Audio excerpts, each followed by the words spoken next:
pinag-uusapan at inaabangan ng buong bayan. Ang Breakthrough Love Team of the Year. Kasama sa The Big 12 of 2012. Catherine Bernardo at Daniel Padilla. Kasi sila talaga yung young generation na biggest stars ngayon, most in demand. Laging pinag-uusapan, always trending sa Twitter. Nag-define sila yung generation ng love team na brings back your life sa romance, pag-ibig. Kaya perfect ang Katniel. Ideal couple. Sunod-sunod na biyaya ang natanggap ni Catherine at Daniel ngayong taon, lalo na sa kanilang karera. Maso ng pagbidahan nila teleseryeng Princess and I na hanggang sa ngayon ay nangunguna sa ratings.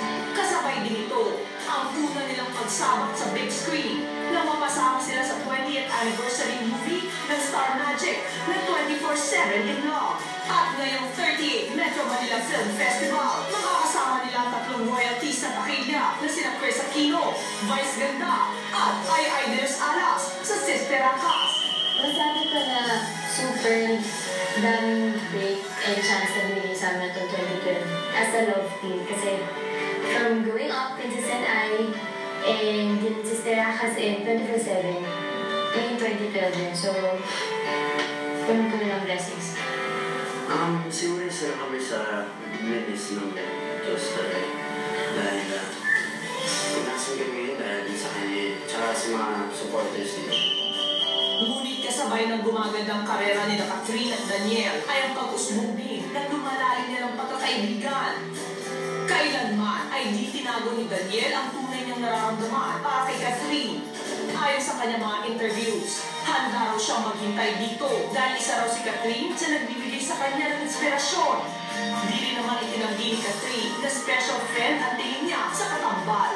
Kaya naman madalas questioning ang tunay na estado ng relasyon nilang dalawa. Kayo na ba? Oo o hindi? Hindi. Kayo, hindi pa rin. Diba? Sa isang relasyon, 1 to 10, about 10 being on, nasaan kayo ngayon? Siguro nasa 7. Wow! Ayon sa kanilang dalawa, hindi nila minamadali na maging opisyal ang kanilang relasyon. Mas mabuti raw na mas makilala muna nila ng mabuti ang isa't isa. At kamakailan, ayon sa isang reliable source, magkasama raw nag-celebrate ng Pasko ang dalawa kasama ang pamilya ni Catherine sa Hong Kong. Balitang agad namang itinanggi ni Catherine at Daniel. Yun, kami nagbahay na. Ngunit sa darating na 2030, marami pa raw ang dapat abangan sa kanilang tambalan. Isa na rito ang unang pelikulang pagbibidahan nilang dalawa na siguradong pipilahan ng lahat. Siyempre, abangan ko nila Princess and I hanggang next year yan. And yung launching ng movie namin together. Basta yung mga pagbabago sa amin ni Catherine, siyempre, searching ka na natin magbago ng picture. At ngayong matatapos na ang 2012, na buong taon halos ang isa't isa ang kasama nila araw-araw. Ano naman kaya ang gusto nilang sabihin sa isa't isa? Siguro yun nga, salamat din dahil nakitulong na si Catherine talaga. Siguro thank you for this wonderful year kasi super daming blessings din together. Kasama ko siya, syempre. The Buzz Exclusives! Ang sa amin lang. Maganda na isa sa pinagagalingan ng inspirasyon ay ang iyong katrabaho. Bilang magkatambal, hindi kinakailangan maging kayo para pakiligin ang mga manonood. Isang susi para maging matibay pagmamahal ng mga tagahanga sa bawat love team ay ang kanilang pagiging totoo sa bawat pinapakita nila. At sa kaso ni Catherine at Daniel, tuluyan man nilang dalhin sa totohanan ng kanilang tambalan. Hangad ng The Buzz ang patuloy nilang pagtatagumpay. I will declare Yes, what? I am a fan of Katniel. Yes! We will all declare. We will all declare we're fans of Katniel. Yes. Alam bakit? To a certain degree, they remind me of Your childhood? Hindi.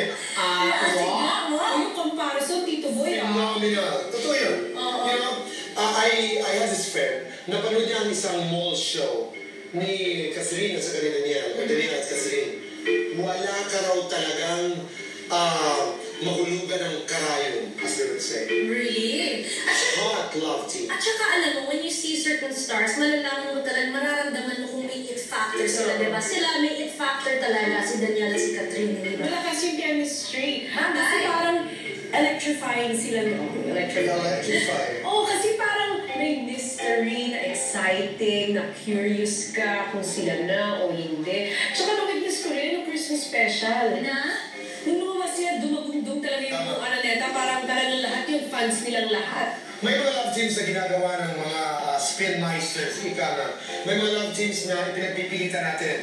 May mga love teams na natural. Ito yun. Ito yung love teams na talagang was meant. Galing. Galing, no? O baka naman nangyayari na lamang yung movement na napunta sila doon. Diba? But it could also be a combination of both. Diba? So 2013 is an exciting year for Danielle Padilla and Catherine Bernardo. Okay, eto na po, mula sa